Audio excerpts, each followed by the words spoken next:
Bienvenue sur Africa 24, former des Global Leaders. C'est la mission du groupe IAM implanté à Dakar, au Sénégal. Cet institut de formation propose plusieurs cursus en management dans différents pays de l'Afrique de l'Ouest. Rencontre aujourd'hui dans Décryptage avec Moustapha Memba Guirassi, ancien ministre de la Communication, maire de Kédougou et surtout fondateur de ce groupe IAM. Monsieur Moustapha Guirassi, merci de nous recevoir ici dans votre école, le groupe IAM, l'Institut africain de management. Avant d'entrer dans le vif du sujet, est-ce que vous pouvez nous présenter cet institut? Il y a quelques temps, on disait que la mission c'était de former des leaders africains. C'était l'Institut africain de management. Mais aujourd'hui, c'était vraiment de former, il s'agit de former des global leaders qui sont certainement adossés à une africanité, mais qui sont aussi surtout préparés à la gouvernance des nouvelles économies, l'économie numérique et l'économie surtout verte.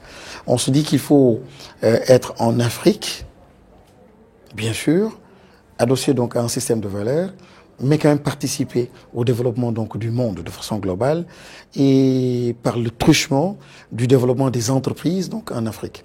Voilà essentiellement l'axe de développement, la mission centrale donc de l'école. Et nous le faisons à travers plusieurs formations en initiale, bachelor, master et la recherche aussi, donc la formation fondamentale, la recherche fondamentale. Nous l'avons aussi en executive education. Et là, ce sont les programmes de MBA, ce sont des programmes de bachelor. C'est aussi l'exécutif DBA, le Doctorate in Business Administration. Qu'est-ce que vous appelez le New Deal éducatif? Ce New Deal éducatif repose essentiellement sur cette nouvelle façon d'éduquer et en faisant la différence entre l'éducation en management et l'éducation du management.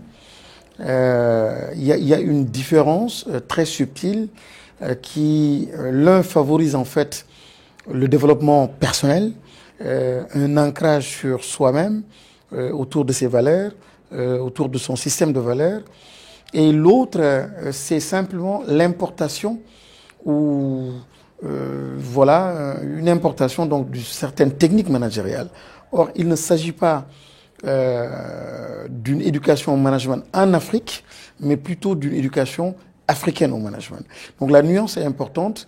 On s'adosse à un système de valeurs, on se définit, on valorise la culture, on comprend autrement donc les éléments culturels, sociaux, économiques présents en Afrique. On ne les sous-estime pas, on ne les dévalorise pas. Au contraire, on en fait une arme pour aller donc vers cette arène-là internationale où la compétition est très rude, mais où aussi on exige en fait de celui-là qui va en compétition des armes donc qui misent sur l'originalité et le sens de l'innovation. Alors vous formez des jeunes qui seront peut-être les décideurs de demain. Contrairement à leurs aînés, les étudiants peuvent recevoir une formation complète ici au Sénégal. Plus besoin donc, on l'aura compris, d'aller étudier en Europe ou aux USA grâce au cursus que vous proposez. J'insiste sur la notion de global leaders. Un global leaders, et lorsque l'école se positionne comme une global business school, c'est qu'elle est en Afrique, mais nous, dans les critères d'efficacité et de qualité de l'école, c'est aussi on compte le nombre d'étudiants qui nous viennent de l'étranger et qui suivent leurs cours ici. Pas seulement de l'Afrique, mais dans les critères, c'est le nombre de Français, d'étudiants français, s'il y en a 4, 5 ou 10, qui ont accepté dans le cadre d'un programme d'échange donc de venir au Sénégal. C'est le nombre de Chinois. Vous avez vu tout à l'heure flotter donc le drapeau chinois parce que nous sommes en partenariat avec donc des étudiants. Et là, ce sont des critères extrêmement importants. Donc de moins en moins, nos étudiants en réalité ont, par complexe, décident d'aller vers l'étranger, mais c'est lorsqu'ils y vont, c'est parce que sur place, on ne peut pas trouver la formation. Mais dans le domaine du management, toutes les filières classiques du management, du marketing, la gestion des ressources humaines, le management de la qualité, toutes ces filières-là, généralement, nos étudiants, jusqu'au niveau master, n'ont pas besoin d'y aller. Nous avons sur place des programmes de co-diplomation avec des universités et des business schools françaises ou européennes. Nous en avons avec des universités canadiennes. Nous en avons donc avec dans la sous-région. Et aujourd'hui, les étudiants généralement sont plutôt intéressés par rester et avoir donc un diplôme de qualité.